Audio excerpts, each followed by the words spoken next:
Agora contarei a história do relógio de ouro. Era um grande cronômetro, inteiramente novo, preso a uma elegante cadeira. Luís Negreiros tinha muita razão em ficar boquiaberto quando viu o relógio em casa. Um relógio que não era dele, nem podia ser de sua mulher. Seria ilusão dos seus olhos? Não era. O relógio ali estava sobre uma mesa da alcova. Ao olhar para ele, talvez tão espantado como ele, do lugar e da situação. Clarinha não estava na alcova quando Luís Negreiros ali entrou. Deixou-se ficar na sala, a folhear um romance, sem compreender muito nem pouco. Aos óculos, com que o marido a cumprimentou logo à entrada. Era uma bonita moça, esta Clarinha. Ainda que um tanto pálida, ou por isso mesmo era pequena e delgada. De longe, parecia uma criança. De perto, quem lhe examinasse os olhos, veria bem que era mulher como poucas. Estava molemente reclinada no sofá, com o livro aberto e os olhos no livro. Os olhos apenas porque o pensamento, não tenho certeza, se estava no livro ou se em outra parte. Em todo caso, parecia alheia ao marido e ao relógio. Luís Negreiros lançou mão do relógio com uma expressão que eu não me atrevo a descrever. Nem o relógio, nem a corrente era dele. Também não era das pessoas suas conhecidas. Tratava-se de uma charada. Luís Negreiros gostava de charadas e passava por ser decifrador, intérprete, mas gostava de charadas nas folhinhas ou nos jornais. Charadas palpáveis e, sobretudo, sem conceito. Não as apreciava, Luís Negreiros. Por esse motivo, e por outros que são óbvios, compreenderá o leitor que o esposo de Clarinha se atirasse sobre uma cadeira, puxasse raivosamente os cabelos, batesse com o pé no chão e lançasse o relógio e a corrente para cima da mesa. Terminada essa primeira manifestação de furor, Luís Negreiros pegou de novo nos fatais objetos e de novo os examinou. Ficou na mesma. Cruzou os braços durante algum tempo e refletiu sobre o caso. Interrogou todas as suas recordações e concluiu, no fim de tudo, que sem uma explicação de Clarinha, qualquer procedimento fora baldado ou precipitado. Foi ter com ela. Clarinha acabava justamente de ler uma página e voltava a folhear com ar indiferente e tranquilo de quem não pensa em decifrar charadas de cronômetro. Luís Negreiros encarou-a. Seus olhos pareciam dois reluzentes punhais. Que tens? Perguntou a moça com a voz doce e meiga, e toda a gente concordava em lhes achar. Luís Negreiros não respondeu à interrogação da mulher. Olhou algum tempo para ela, depois deu 2 voltas na sala, passando a mão pelos cabelos, por modo que a moça de novo lhe perguntou: Que tens? Luís Negreiro parou defronte dela. Que é isso? Disse ele, tirando do bolso o fatal relógio e apresentando-lhe diante dos olhos. Que é isso? Repetiu ele com voz de trovão. Clarinha mordeu os beiços e não respondeu. Luís Negreiros esteve algum tempo com o relógio na mão, os olhos da mulher, a qual tinha os seus olhos no livro. O silêncio era profundo.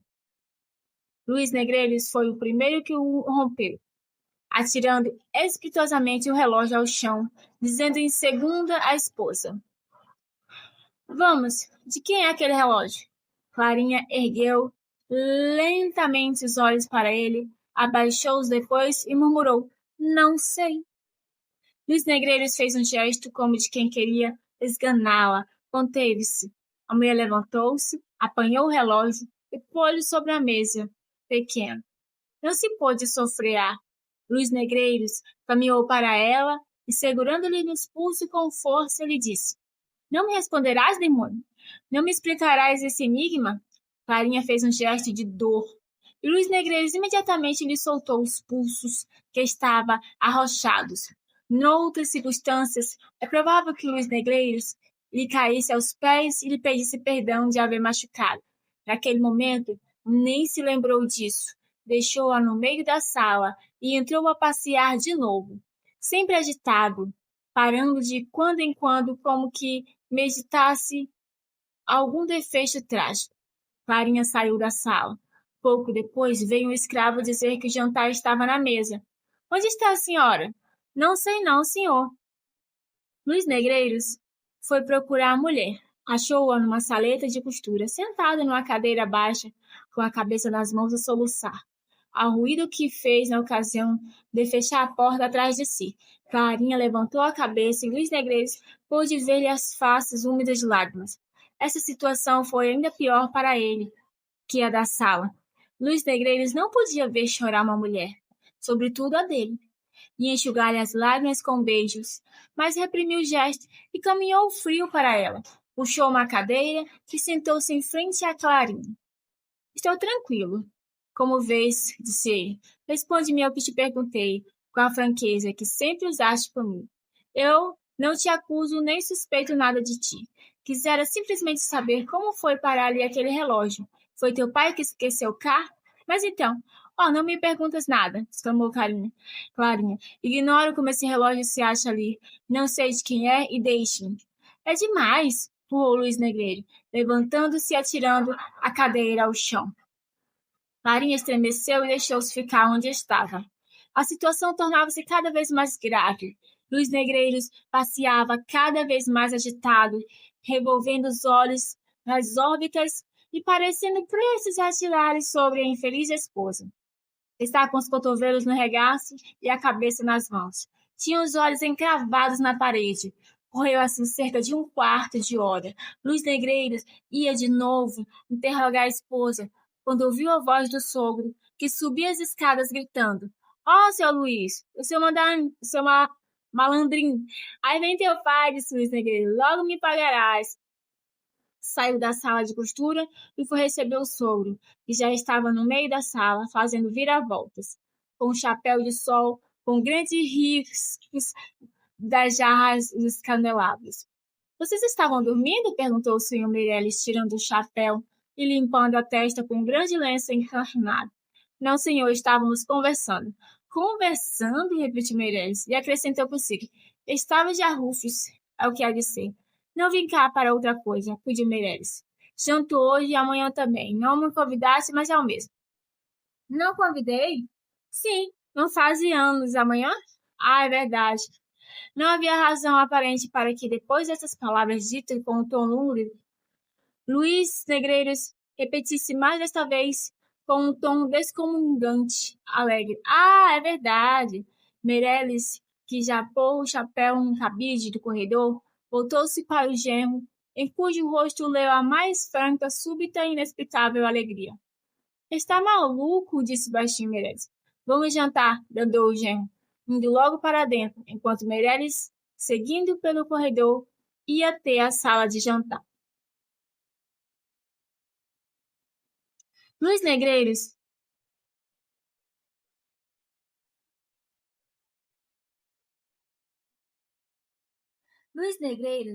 foi com a mulher na sala e achou-a de pé, compondo os cabelos diante de um espelho. Obrigado, disse. A moça olhou para ele admirada. Obrigado, repetiu Luís Negreiros. Obrigado, perdoa-me. Dizendo isto, procurou Luís Negreiros abraçá-la, mas a moça, com um gesto nobre, repeliu o afago e foi para a sala de jantar. Tens razão, murmurou Luís Negreiros. Daí a pouco, achava-se todos à mesa do jantar e foi servida a sopa, que Meirelles achou, como era natural, de gelo. Ia já fazer um discurso a respeito da incúria dos criados, quando Luís Negreiros confessou que toda a culpa era dele, porque o jantar estava muito na mesa. A declaração apenas mudou o assunto do discurso, que versou então sobre a terrível coisa que era um jantar requintado, que Nevertheless jamais ria. Meireles era um homem alegre, pilherico, talvez frívolo demais para a idade, mas todo caso interessante pessoa. Luís Negreiros gostava muito dele, e via correspondido essa afeição de parente e amigo, tanto mais sincera quanto que Meireles só tarde e de má vontade lhe dera a filha. Durou o namoro cerca de 4 anos, gastando o pai de Clarinha mais de 2 em meditar e resolver o assunto do casamento. Afinal, deu a sua decisão, levado antes das lágrimas da filha que dos predicados do genro, dizia ele. A causa da sua excitação eram os costumes poucos austeros de Luís Negreiros, não os que ele tinha durante o namoro, mas os que tiveram antes e os que poderia vir a ter depois. Meireles confessava ingenuamente que foi marido pouco exemplar e achava que por isso mesmo devia dar à filha melhor esposo do que ele. Luís Negreiros desmentiu as impressões do sogro. O leão impetuoso dos outros dias tornou-se um pacato cordeiro. A amizade nasceu franca entre o sogro e o genro, e Clarinha passou a ser uma das mais invejadas moças da cidade. E era tanto maior o mérito de Luís Negreiros, quanto que lhe não faltava tentações. O diabo metia-se às vezes na pele de um amigo e ia convidá-lo a uma recordação dos antigos tempos. Mas Luís Negreiro dizia que se recolhera a bom porto e não queria arriscar-se outra vez às tormentas do alto mar. Clarinha amava ternamente o marido e era a mais doce, afável criatura que por aqueles tempos respirava o ar fluminense. Nunca entre ambos se dera o menor arrufo. A limpidez do céu conjugal era sempre a mesma e parecia vir a ser duradoura. Que mau destino lhe soprou ali a primeira nuvem? Durante o jantar, Clarinha não disse palavra, ou poucas disseram, ainda assim, a mais breves e em tom seco. Então, de arrufos não há dúvidas, pensou Meireles, ao ver a pertinaz mudez da filha. Ou arrufada é só ela, porque ele parece-me lépido. Luís Negreiros efetivamente desfazia-se todo em agrados, mimos e cortesia com a mulher, que nem sequer olhava em cheio para ele. O marido já dava o sogro a todos os diabos, desejo de ficar sós com a esposa para a explicação que reconciliaria os ânimos. Clarinha parecia não desejá-lo. Comeu pouco e 2 ou 3 vezes soltou-lhe do peito um suspiro. Já se vê que o jantar, por maiores que fossem os esforços, não podia ser como nos outros dias. Meireles, sobretudo, achava-se acanhado. Não era que receasse algum grande acontecimento em casa. Sua ideia é que sem arrufos não se aprecia a felicidade. Como sem tempestade não se aprecia o bom tempo. Contudo, a tristeza da filha sempre lhe punha água na fervura. Quando veio o café, Meireles propôs que fossem todos os 3 ao teatro. Luís Negreiros aceitou a ideia com entusiasmo. Clarinha recusou secamente. Não te entendo hoje, Clarinha, disse o pai, com um modo impaciente. Teu marido está alegre e tu pareces-me abatida e preocupada. Que tens? Clarinha não respondeu. Luís Negreiros, sem saber o que havia de dizer, tomou a resolução de fazer bolinhas de miolo de pão. Meireles levantou os ombros. Vocês lá se entendem, disse ele. Se amanhã, apesar de ser o dia que é, vocês estiverem de mesmo modo, prometo-lhe que nem a sombra me verão. Ou há de vir, ia dizer Luís Negreiros, mas foi interrompido pela mulher, que desatou a chorar. O jantar acabou assim triste e aborrecido. Meireles pediu a genro que lhe explicasse o que aquilo era, e este prometeu que lhe diria tudo na ocasião oportuna.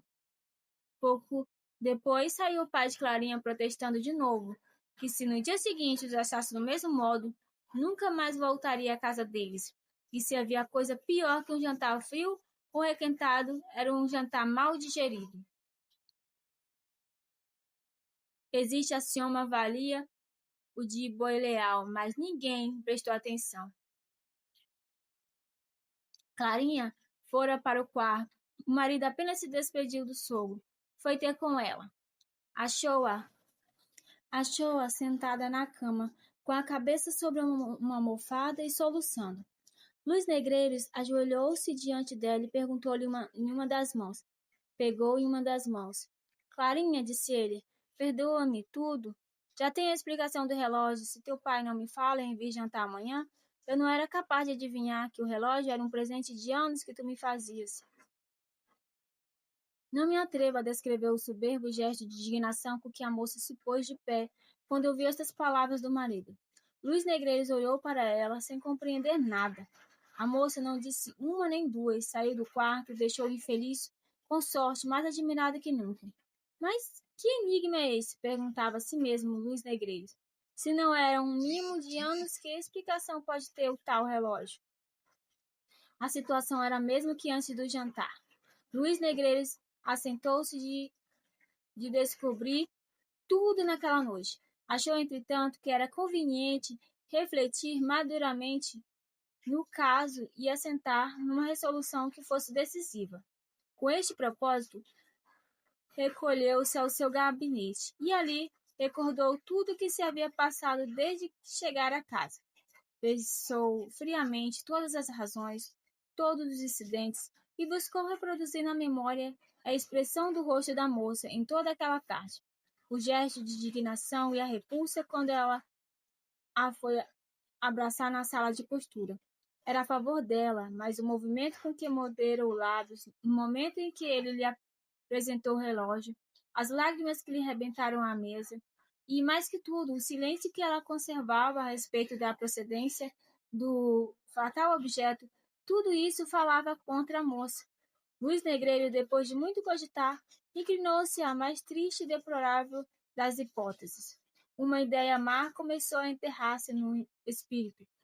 A maneira de Verruma é tão fundo penetrou, que se apoderou dele uns poucos instantes. Luís Negreiros era um homem assomado, quando a ocasião o pedia. Preferiu 2 ou 3 ameaças, saiu do gabinete e foi ter com a mulher. Clarinha recolheu-se de novo ao quarto. A porta estava apenas cerrada. Eram 9 horas da noite. A moça estava outra vez assentada na cama, mas já não chorava. Tinha os olhos fitos no chão. Nem se levantou quando sentiu entrar o marido. Houve um momento de silêncio. Luís Negreiros foi o primeiro que falou. Clarinha disse: Este momento é solene. Respondi-me ao que te pergunto desde esta tarde. A moça não respondeu. Reflete bem, Clarinha, continuou o marido. Pode arriscar a tua vida. A moça levantou os ombros. Uma nuvem passou pelos olhos de Luís Negreiro. O infeliz marido lançou as mãos ao colo da esposa e rugiu. Responde-me, demônios, ou morres! Clarinha soltou um grito. Espera, disse ela. Luís Negreiro recuou. Mata-me, disse ela, mas lê isto primeiro. Quando esta carta foi ao teu escritório, já te não achou lá? Foi o que o portador me disse. Luís Negreiro recebeu a carta, chegou-se à lamparina e leu estupefato estas linhas. Meu ioiô, sei que amanhã fazes ano. Mando-te esta lembrança, tia Yaya. Assim acabou a história do relógio de ouro.